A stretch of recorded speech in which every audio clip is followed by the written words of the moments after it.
بسم الله الحمد لله والصلاة والسلام على رسول الله صلى الله عليه وسلم.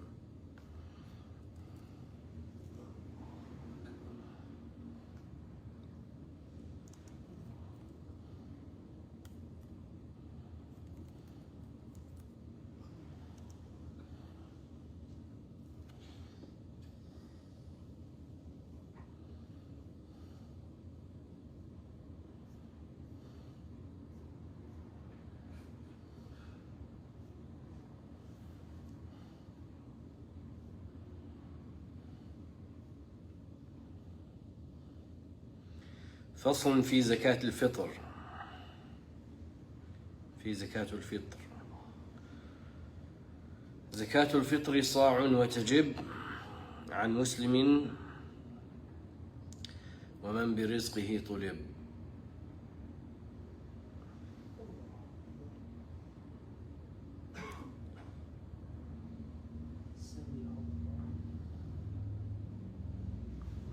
This is the chapter of Zakat al-Fitr.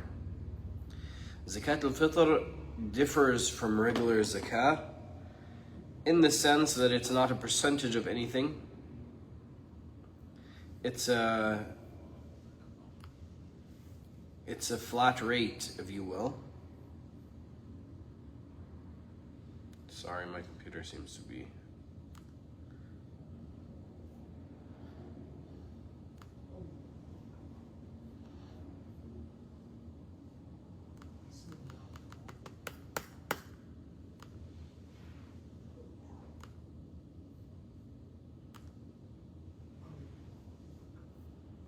Okay. So Zakat al-Fitr is not a percentage of your total wealth. Zakat al-Fitr is separate from total zakat. Zakat al-Fitr is not, the threshold of it is not having, a lot of wealth.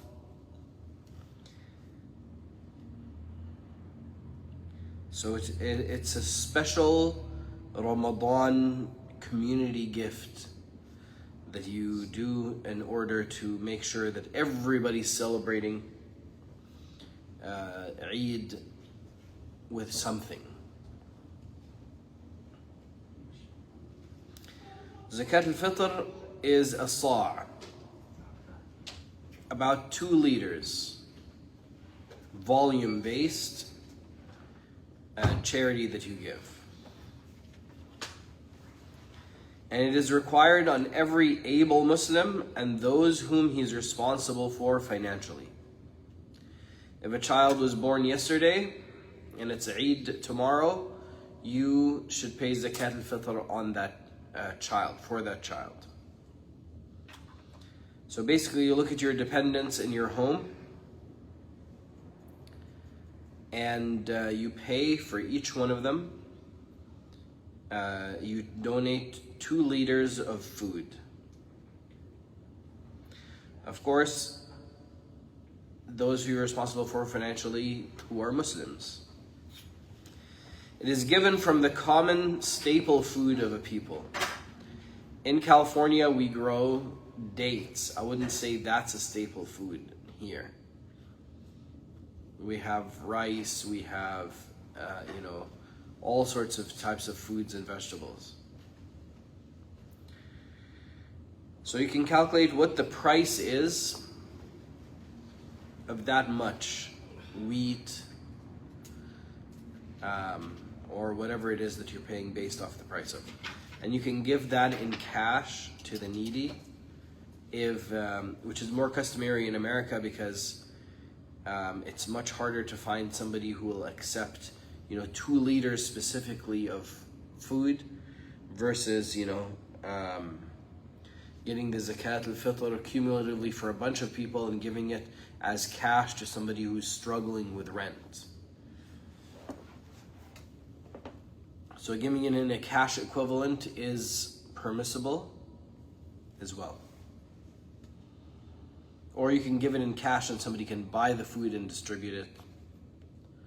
If you're sending the money overseas, which should be given to the people who are local, then give it based on the price of the local staple food. So let's see how that looks practically. You have 6 people in your household, you have your parents depending on you financially. They're asking you, hey, can you pay it on my behalf? You have your children. You have your permission. You have their permission, those who reach puberty, to give on their behalf. You're paying on behalf of your wife, your kids. So let's say 6 people. You're like, okay, 6 people times 2 liters. So that's 12 liters of food they need to give. The price of dates per liter, which is one of the more expensive foods per weight or volume, is about, let's say, $7. I'm gonna pay $14 per person then, or $7 times 12 liters that I need to give. Therefore, 84, yeah. $84, and I'm going to give that to a poor person. So it is given from the common staple food of a people, or I added the financial equivalent, to fulfill the nourishment needs of a free Muslim for an entire day. That's it.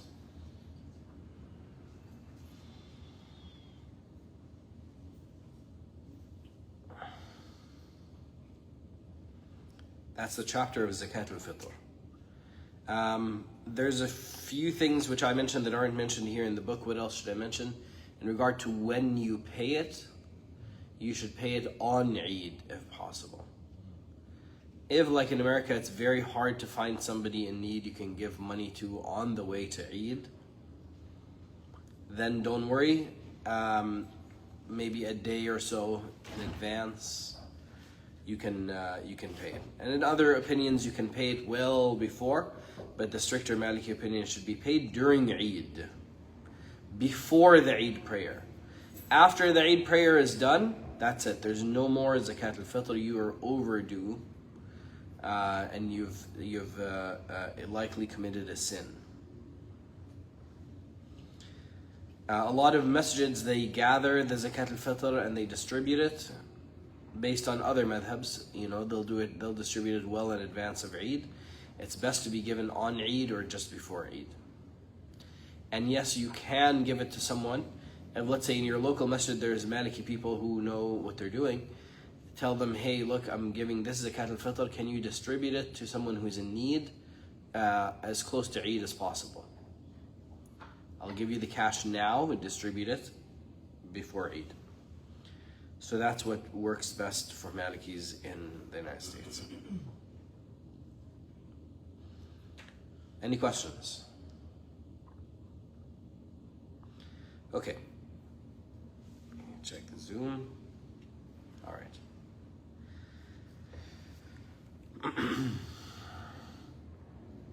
The chapter of fasting, I'll go through it quickly because we did do the chapter of fasting right before Ramadan. I'll just do the English. Fasting in the month of Ramadan is required. In Rajab and Sha'ban, fasting is recommended, is mandub. Rajab and Sha'ban. He says like the first 9 days of Dhul Hijjah, and even more in the last of these days, which is the 9th of Dhul Hijjah, which is the day of Arafah, which you have 1 year of sin, 2 years of sins expiated. Likewise, the month of Muharram, and even more recommended, is the 10th of Muharram. And I'll add to that the 9th and 10th, or the 10th and the 11th, but the 10th is the main one, in which if you fast it, 1 year of sins, or even 2 years of sins become erased. So you have 2 different, Arafah, which is the 9th of Dhul Hijjah, that is 2 years of sins erased. The next month after that is Muharram, which we're in right now, I believe. And the first month of the Islamic year, and the 10th day of it, fasting that day, expiates a whole year or 2 years. But in order to outdo the Jews who also would fast it in Medina Munawwara, we fast the day before as well or the day after as well. But that's not required. You can fast it on its own.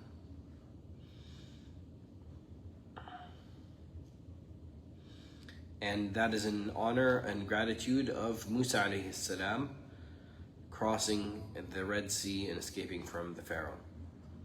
A lunar month is established, especially the month of Ramadan, specifically as we're commanded to establish it this way, by seeing the crescent moon.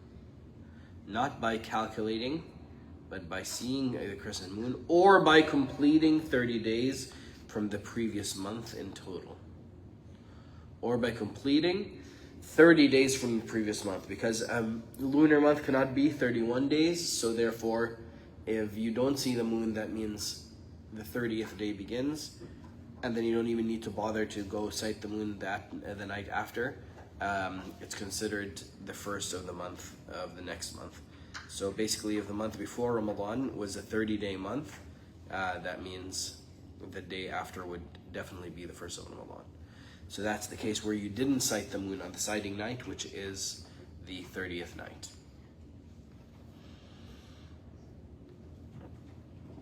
If your local masjid follows calculations, if they follow legitimate, follow what's actually legitimate and valid.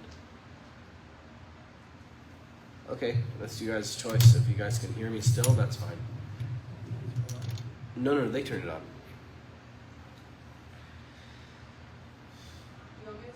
No, it's your choice. It's absolutely your choice. I can't hear how it sounds like from your end, so yeah, if you can hear me, you're good.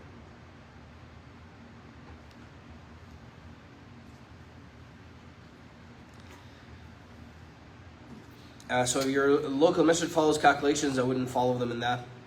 If they follow international sighting that's actually valid, then that's one thing. Generally, a lot of that stuff is very unreliable. So, the most trustworthy local sighting committees are, the Chicago Hilal. Chicago Hilal is a good one. You can go to Crescent Watch, or you can go to Chicago Hilal, and you can get some reliable information on whether the moon was sighted in the Western Hemisphere. The ones when it's sighted by telescope in the east, or it's sighted however it's sighted, a lot of those have proven to be unreliable throughout the years, and especially all the drama about the Saudi sightings that managed to see the sighting well before they are scientifically possible, to see it. Anyways, and now I'm not going to go through that whole thing again. The wajibs of fasting are making intention its preceding night. So if you want to fast any day, for Ramadan aside, you can't wake up not fasting and then say, I'm going to fast today. I know there's hadiths that appear to the contrary, but we're assuming the Prophet ﷺ woke up and he had a hanging intention of fasting. He already had the notion to fast, but or break his fast. Somebody has that hanging intention, they can solidify it in the morning. Is there a Maliki specific rule? No, I believe in the Hanafi madhab as well. You have to have the intention from the night before.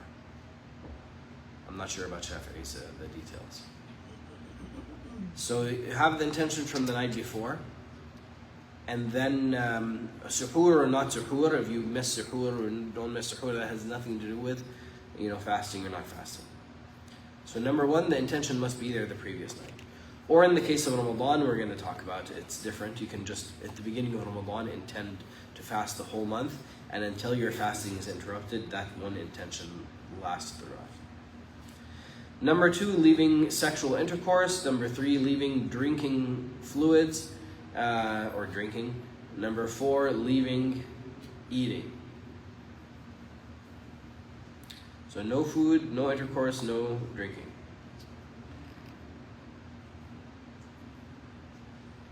avoiding intentional vomiting.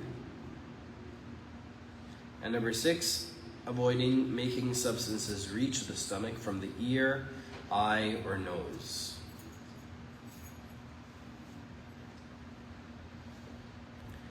From the ear, eye, or nose.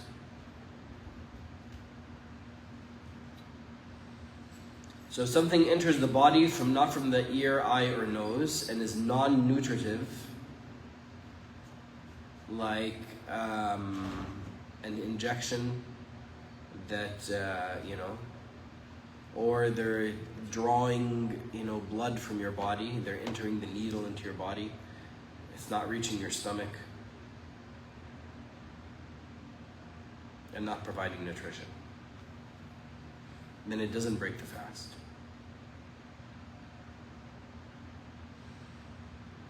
So the things that are required for the fast is to make an intention the previous night, leaving the 3 things: intercourse, drinking, and eating. And then the 5th requirement is to avoid intentional vomiting. If someone's overcome by vomiting, that doesn't break their fast. And making substances reach the stomach from the ear, eye, or nose. So in other words, if it reaches the throat, the back of the throat, if you taste something in the back of the throat, unless it's like phlegm that's just coming down from your nose, right?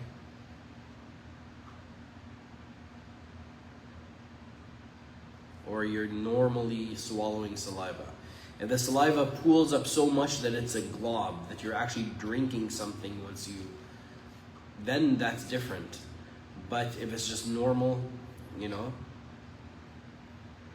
that's not considered drinking. That's not drinking. It's called swallowing.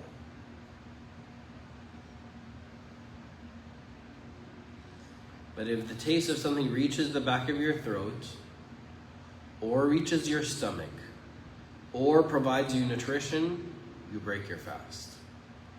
Reaches the back of the throat or the stomach, or provides you nutrition, that breaks the fast. Intentional, unintentional, forgetful, or remembering. Doesn't matter. It doesn't matter as far as the breaking the fast part. As far as the sin or not sin part, it does matter.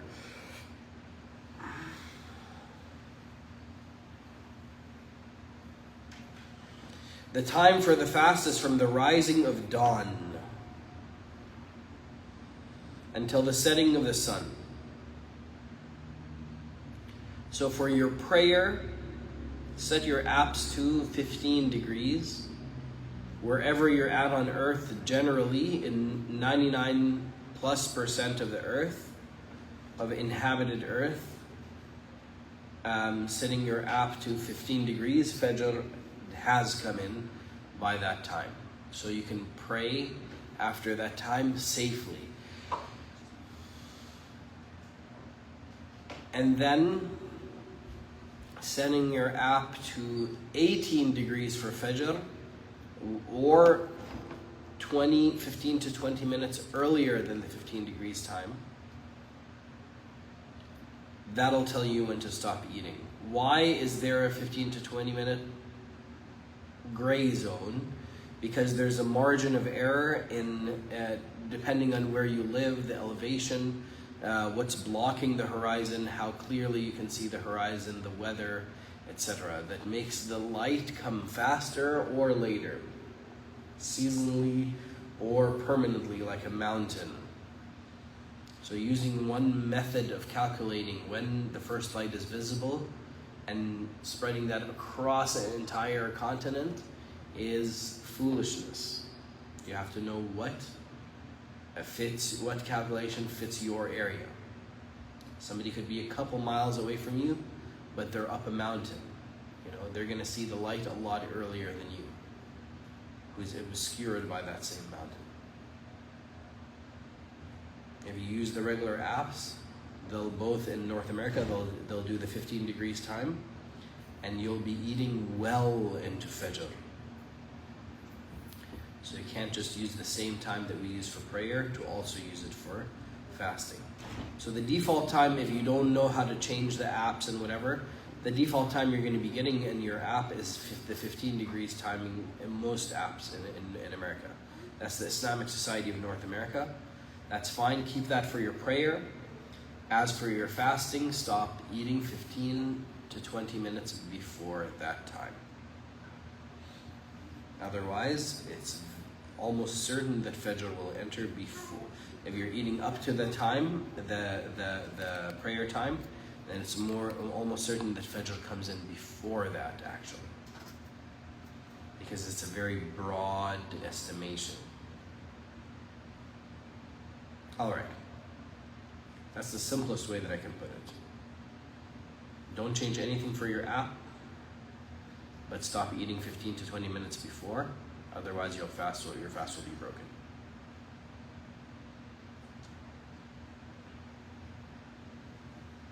Or go ahead and find what's accurate for your area and learn the fiqh and learn the astronomy and go and observe the sun and so on. As far as Maghrib, no. As far as Maghrib, generally most places are pretty accurate from my perception. However, it's been reported that in a lot of areas that have high elevation, like here in California, Berkeley has high elevation and it has sea level.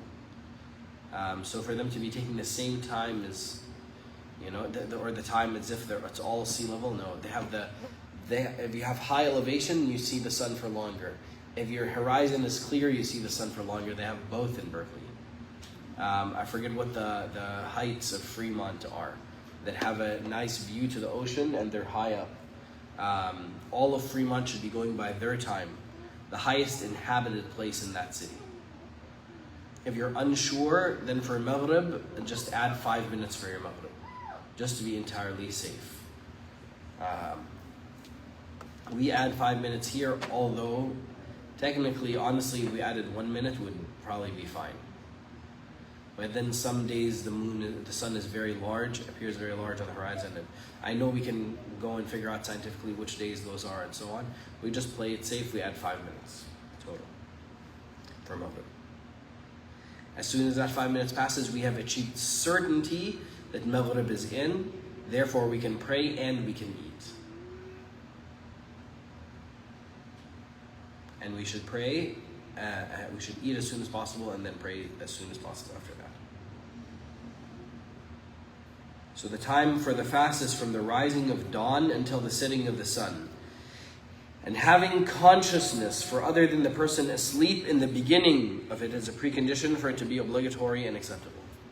So to be unconscious unless you're sleeping when Fajr comes in is necessary for you to fast that day. So if you're in a coma or you're unconscious and you wake up in the middle of the day, even if you had the intention the night before to fast, your fasting is not valid. You have to have been conscious or sleeping. Actual sleep, not coma sleep. Fayaz, if you're listening to this, then go watch yesterday's class and don't worry about this one. So you have to be conscious when Fajr comes in. La ilaha illallah. I should have brought my water bottle. Astaghfirullah.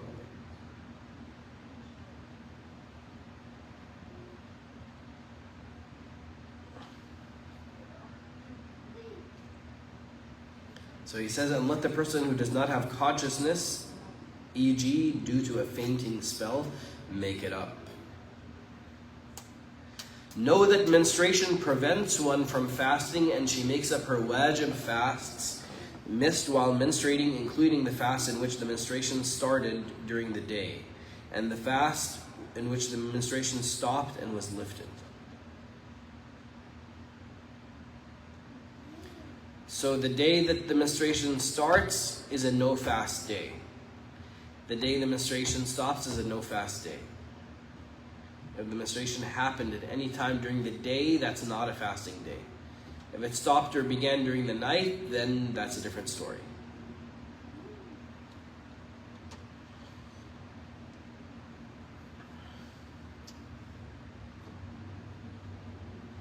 It is disliked to caress the other gender and think about sensual matters if one is safe from emitting pre-seminal discharge. Otherwise, these two acts are haram.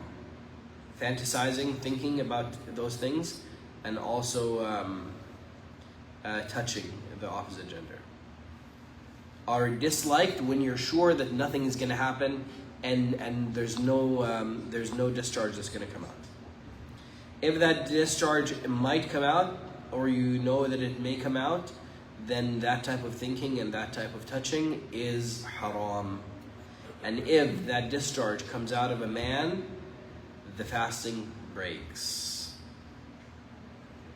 So in the Maliki madhab, pre-seminal discharge clear for men breaks the fast. But it doesn't necessitate the kafara. So you don't have to pay the penalty, but it does break the fast. So be very careful of, touching the opposite gender or touching your wife during that time if that's a danger for you. And it is also disliked to taste substances like from a cooking pot. So if you know that the taste will not reach your throat, then it's still disliked to taste. So dislike, what does dislike mean? Dislike means that absolutely don't do it. Unless you have a very good reason to, then you have an excuse. And then dislike tasting substances like from a cooking pot and useless talking. Being overcome by vomit or swallowing flies or gnats by mistake is forgiven. What was that again? Being overcome by vomit, not vomiting intentionally, being overcome by vomit or swallowing flies or gnats by mistake is forgiven. As is the dust of the laborer or of the road. Somebody works in a bakery or a mill or a cement factory. There's a lot of powder in the air. Coal mine. As is the dust of the laborer, even if they taste it in the back of their throat, no problem. But they should wear a mask or some kind of preventative measure if it's possible. So is the dust of the road. You're on a dusty path and it's impossible to breathe without that dust going in your throat. Also forgiven is using a wood toothstick which is dry. I don't like the translation. If you use a miswak that is too dry, bits are going to flake and you're going to swallow them, and that's not forgiven. That's going to break your fast. If you use one that's too fresh, the taste is going to reach your throat and that's going to break your fast. So only use a miswak if it's like your regular average miswak that you've been using for a little while, and it's not super fresh where the taste is going to go down your throat, nor is it brittle to the point that bits are going to flake off and go down your throat beyond your control.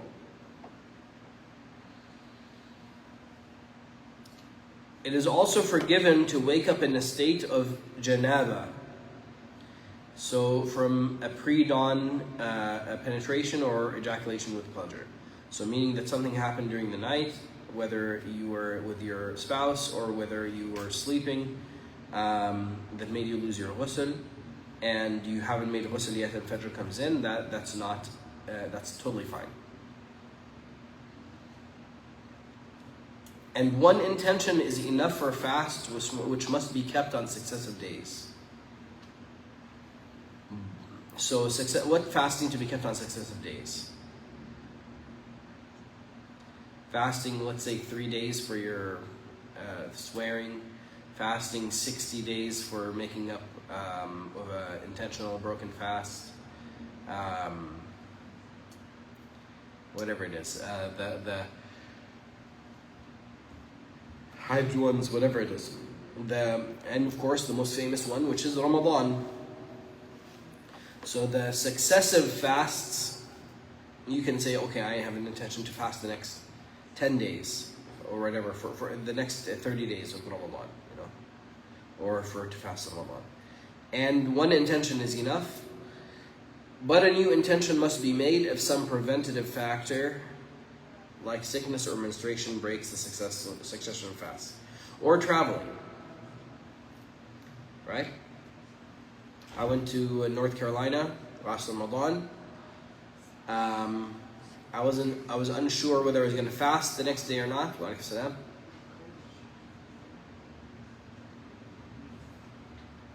Everything good back there?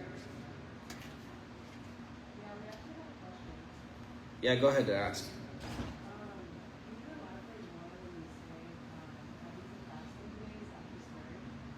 Sorry? Can you elaborate more when you say having to fast 3 days, like after you swear? You said something like that. Maybe that's not one of those ones successive, but yes, if a person swears by Allah subhanahu wa ta'ala and they go against what they swore, that wallahi you're going to do this, wallahi you're going to do that. And then what they swore turned out to be false, or it didn't happen. So now they have to fast 3 days to make it up. Yeah. And please feel free to ask, interrupt me to ask.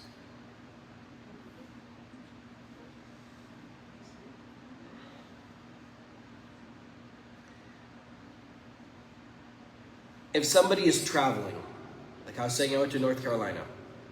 I wasn't sure whether I was going to fast the day that I was fully traveling, and I woke up a traveler, and I decided that I was going to break my fast.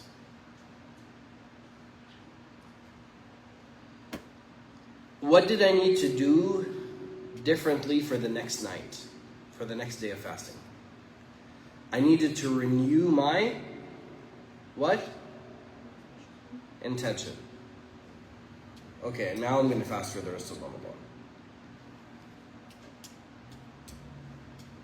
So the Ramadan or any other successive fasts, that one intention suffices until broken, and once broken, just you can make one intention for the rest as well when you're getting back to fasting. Line 222, it is mandub to hasten the breaking of the fasts after sunset, meaning after sunset is certainly established. You're sure it's Maghrib? Okay, now break your fast as soon as possible.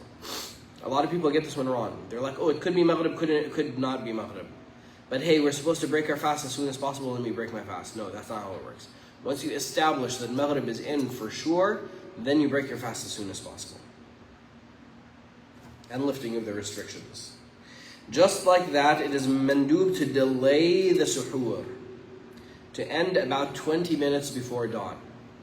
So whenever the 18 degrees time, 20 minutes, another 20 minutes before that, it is recommended to stop eating for about 20 minutes before you start fasting.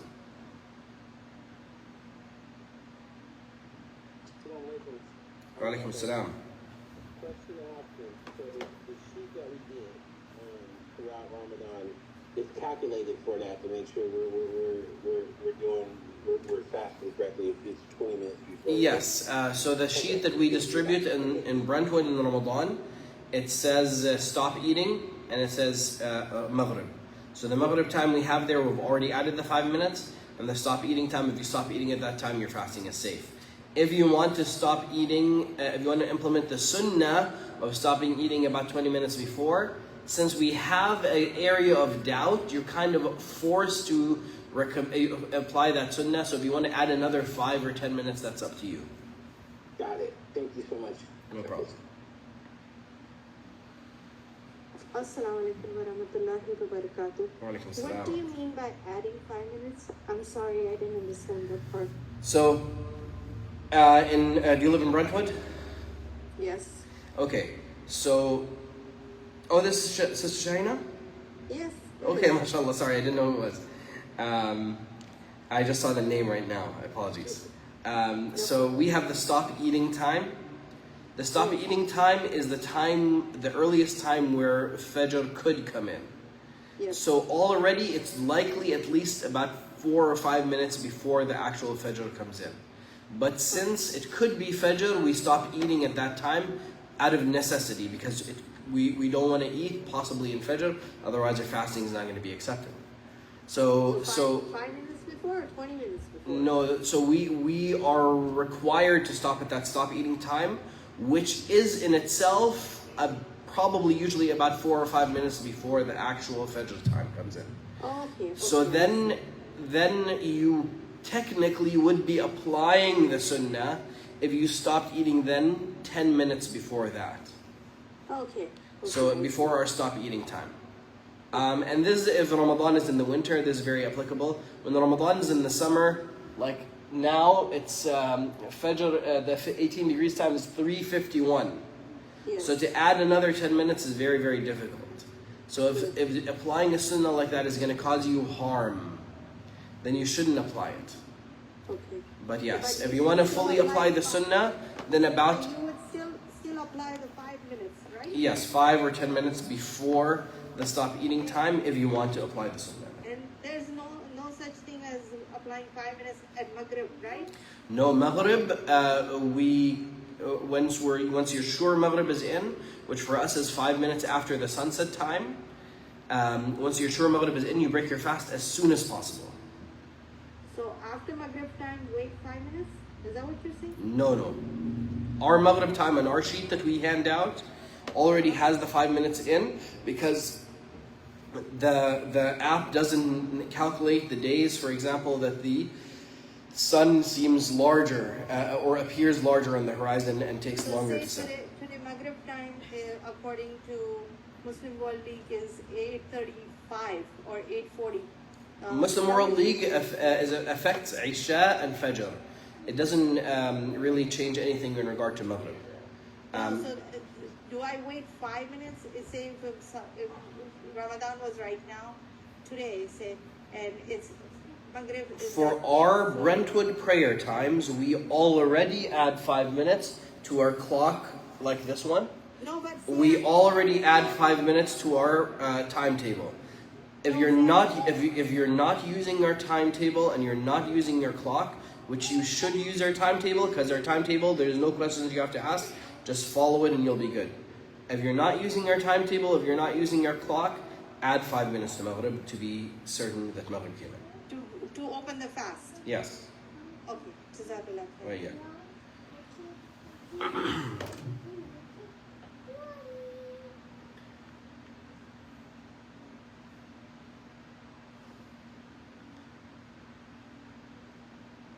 Yes, so it's mandub to hasten the breaking of the fast after Maghrib, and it is mandub to do the opposite for Fajr, to have suhoor as close as possible to Fajr coming in, except to stop, to end 20 minutes before dawn, which is maybe 5, 10, 15 minutes before our scheduled time, or before, which is the 18 degrees time. Whoever breaks a fast, or if you use Muslim World League, 5 minutes before Muslim World League time should be more than sufficient. Whoever breaks a wajib fast must make it up and must add an expiation if it was broken during the days of Ramadan. Oh, by the way, if you use the Muslim World League time, do not use that for Fajr prayer, for praying, because that time is super early, and in many places, in North America, Fajr doesn't come in during that time. So which one should I use? So we use custom angles over here. We use 18 degrees for Fajr and 15 degrees for Isha. Okay, so I'll set it to that. And Yeah. say, it's different for San Francisco if I go there? San Francisco is not really different, no.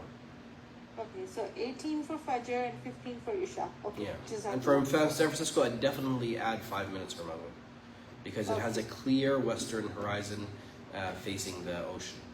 Yes. Okay, Jazakallah. Oh, yeah. 18 and 15. 18 and 15.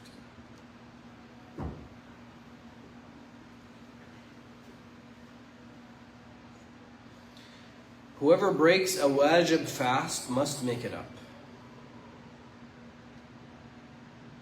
So if you break a fast in Ramadan, you must make that day up. Any fasting day that's required for you to fast, you have to make it up if you break it.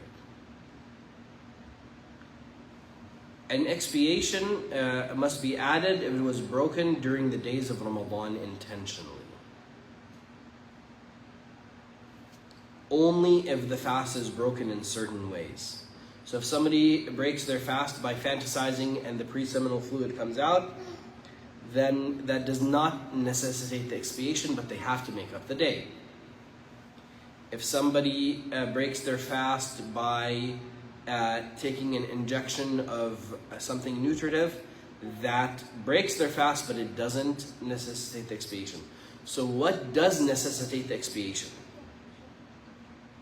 And we'll talk about what the expiation is in a little bit. The expiation is an additional penalty on top of making up the day that you do if you broke your fast in Ramadan intentionally in these ways. Eating or drinking from one's mouth. Not from the nose, not from the eyes, not from an injection. Not by smoking, not by pre-seminal discharge. Or from reaching climax, even if it is reached from imaginative thought. Or by abandoning what the fast is built upon, which is the intention. Saying, I've had it with fasting. I'm going to go get some water right now and break my fast. You look for some water. You don't find water, you give up. You actually break your fast by actually drinking anything. But because you had the intention to break your fast is broken. So those three ways: eating or drinking from your mouth, reaching climax, even if it is from imaginative thought, or by abandoning the intention, that not only do you have to make up that day, but you also have to make an expiation. There are exceptions though, which is if you had a common false assumption. A common false assumption is somebody thought that any traveling enables them to break their fast. So they were traveling to Concord, and that's below the fasting distance. Or they think that you can choose to travel during the middle of the day and break your fast. No, the travel you have to be out of your city limits before Fajr comes in. If your travel started during that day, you have to fast that day. You can break your fast the next day if you're still in mid-travel. Right? So a lot of people make those mistakes because they didn't study their fiqh. So if they find out, oh my God, I've been breaking my fast every time I travel to San Francisco, and I leave, when the day has already begun. Okay, well, you have to make up all those days. Obviously, you've already made them up but don't do that in the future. But since this is a common false assumption, it's understandable how you made your mistake. You don't have to do an expiation. You just make up the day, even if you ate or drank from your mouth. But it is permissible to break fast due to fear of incurring harm or while traveling a distance, which allows one to shorten prayers if your travel started before Fajr and you're out of your city limits before Fajr. Next line. Intentionally breaking a mandub fast without excuse is haram. And let such a person make it up. So if you're like, I want to fast Thursday. If today I say I want to fast Saturday, ladies, let's see if you can answer this question. You with me? Yeah. If today I say I want to fast Saturday, and Saturday comes, and I don't think about it at all, and then I wake up on Saturday and I'm like, oh, I wanted to fast today. Can I fast? No. Why not? Very good, because you have to make the intention sometime during the night. Excellent. In such cases, hey, why not take the opinion from another madhab if you really wanted to fast that day? Take an opinion from another madhab where you do not have to have the intention the night before. Anyways, but yes. But let's say I want to fast tomorrow. And I made the intention during the night. And then tomorrow comes and I'm like, I just want to break my fast. I'm done. This is too hard. If I break my fast, not only is it haram, but also I should make up that day. Because I intended to fast a day, that means I owe a day.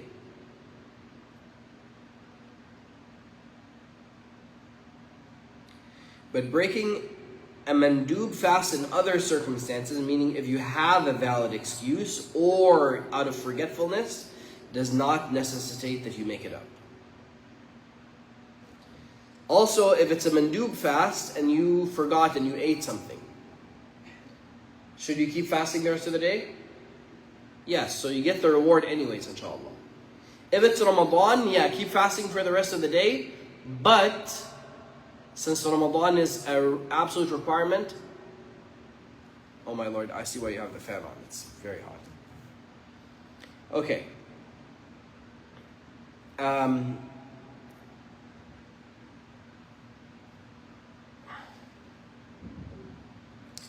If you have a valid excuse to break a mandub fast, you can break it. It's not haram.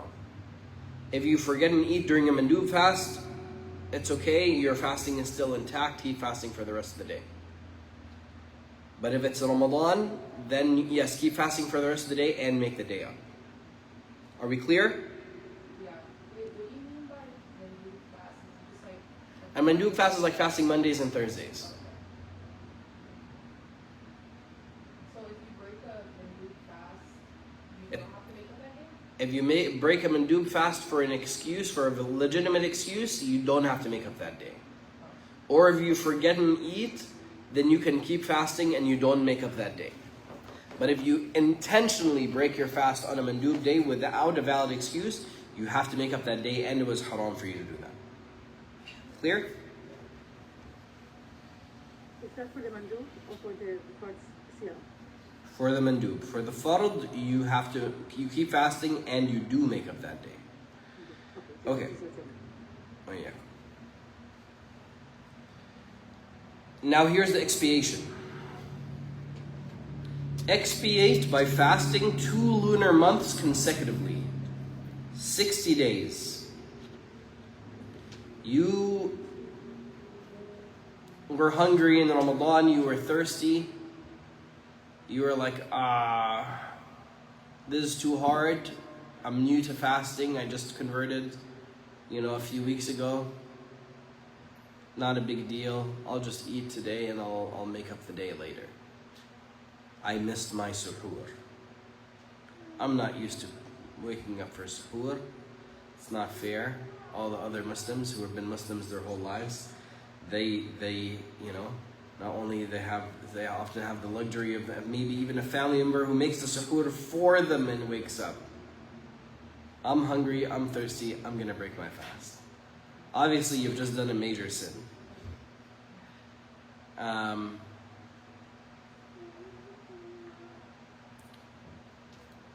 You have to expiate by fasting, making up that day, but also fasting 60 days consecutively. Or, if you don't want to, freeing a slave who is Muslim.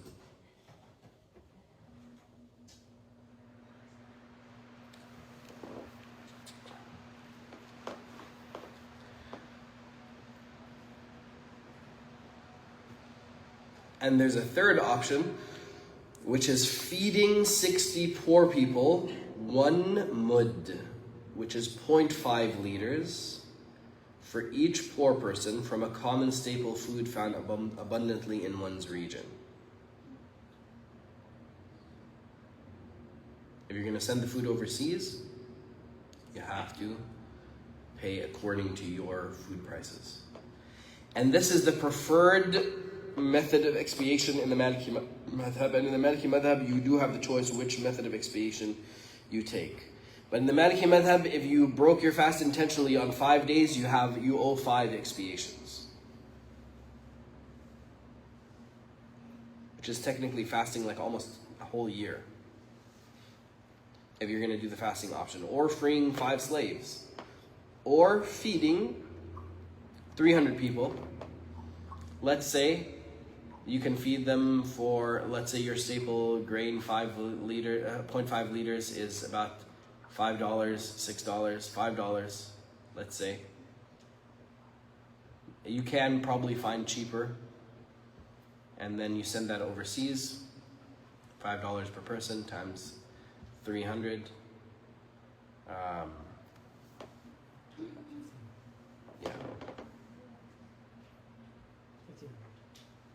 Hold on. What am I saying? Feeding 60 poor people. 60. So it would be 60 times 5. Oh no, but it's 5 days, yeah. So you're going to be paying 1,500 total. Yeah. What is that half liter you're talking about? 1 mud. That's the amount of food that you need to feed each one of those poor people for each one of those 60 poor people for every day you intentionally broke your fast. Okay. People back home, they say, oh, why don't you give wheat instead of the money or food? So can you just Yes, you give- can do that, but you have to do it on the prices of wheat here. Okay. So No. it's about a pound, you're saying. It wouldn't be in liter, it would be in pounds. So Yeah, so see how much the weight of 0.5 liters is, and that's it. In the Maliki madhab, you need to do one expiation for each. In the Hanafi madhab, there's a different way of doing expiation, which I believe you're required to fast the 60 days. And if you can't, then you free a slave. And if you can't, then feed 60 people. okay. But one expiation will take care of all of the days in which you intentionally broke your fast. So you're going to be fasting for 60 days, but it's going to take care of everything. You're going to save $1,500. In the Maliki madhab, you have to do one expiation for each one, but you can do it through feeding the poor people. But you So have a choice. half a liter, you have to make it equal to the amount of wheat. It wouldn't be Yes. half a pound. It would be half a liter. Yeah, half a liter, and see how much that is. I'm sure there's online calculators for this, but go to Winco, and buy some wheat and go get a 1 liter bottle and fill it halfway with thing and weigh it. Okay. What book are you following? The one you sent it, right? This is Ibn Ashar, yes. The one you sent it. Yes, I sent it, yes. What page are you guys on? We are on page 28. We are on line 228. Okay, Jazakallah. Right, yeah. And that's actually the end of the chapter. And they have preferred that the person expiate by feeding 64 people 1 mud, which is 0.5 liters for each poor person from a common staple food found abundantly in one's region. Any other questions? We have a couple in the chat. Repeat why we would have to do that again. Why we'd have to do what? Oh, the expiation. This is if you ate from your mouth or you drank from your mouth. Not intentionally during Ramadan, or if you reached a climax, sexually, or if you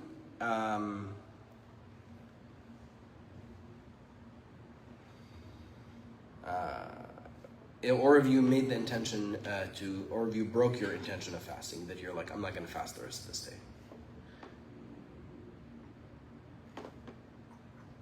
Does stop eating 15 to 30 minutes before Fajr apply for fasting qadas? No, look, forget about that. That's mandub. It's an extra action the Prophet ﷺ did. The context he did it in was when you had a companion who knew exactly, who would be able to see when Fajr comes in and it'd make the adhan. So the Prophet ﷺ, about 15-20 minutes before that time, he would stop eating. It's not required. So a lot of times people conflate required and recommended. So it's recommended. In the spirit of the sunnah, if you'd like to stop eating about 5 to 10 minutes before the stop eating time, before the 18-degree time, then do so. And this is for any fasting, whether it's qada or not. That's the ideal time for suhoor.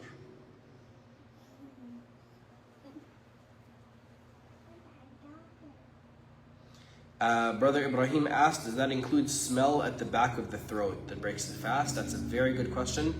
The answer is yes. If the smell is so powerful that you're tasting it in the back of your throat, like if somebody's cooking very spicy food, or somebody sprays a perfume bottle straight in your face, and sometimes you're like spitting to get the taste out, yes, and that reaches the back of your throat. I have a question. If you eat unintentionally, you forget you're fasting. Does that still break your fast? When you realize that, oh, you're fasting, I don't know, That's a I good heard question. something We did cover it. Doesn't break your fast. Yeah, the Prophet ﷺ said, whoever eats or drinks forgetfully, then let them continue their fast because indeed Allah has given them food and drink. Okay. So how this applies to mandub fasts is at face value. You didn't mean to, you were intending to fast, just keep fasting, Allah will give you the full reward. For Ramadan, it applies the same way, except there's a command that supersedes it, which Allah commanded us not to eat or drink during that day. So if you forget, keep fasting, you'll get your reward, you have no sin upon you, but you still need to make up that day because the command of fasting during Ramadan is from the Quran, and this excuse is from a hadith. So the excuse doesn't supersede the Quranic command. So therefore you would still make up that day if it happened during Ramadan. But if it happened during any other non-Ramadan fast, then don't worry about it. Just keep fasting.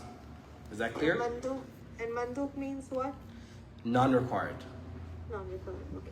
Jazakallah. Right here. Any other question?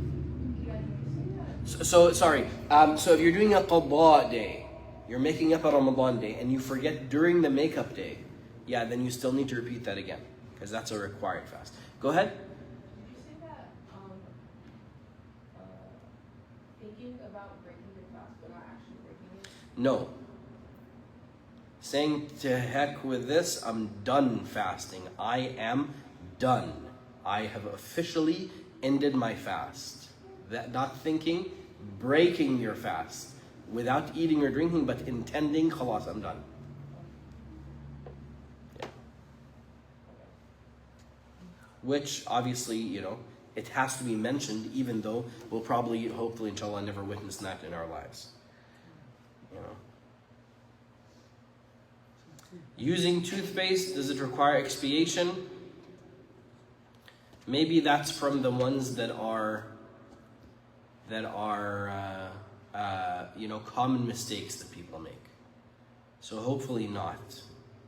Because some people, if you look online, they say, oh, it's a difference of opinion, it's this and that. But then in reality, you taste it at the back of your throat. And you're swallowing it after you're done. So definitely don't use toothpaste when you brush your teeth while you're fasting. But if you've done so in the past, then to say it requires expiation is a bit harsh. So don't worry about it, just don't do it again.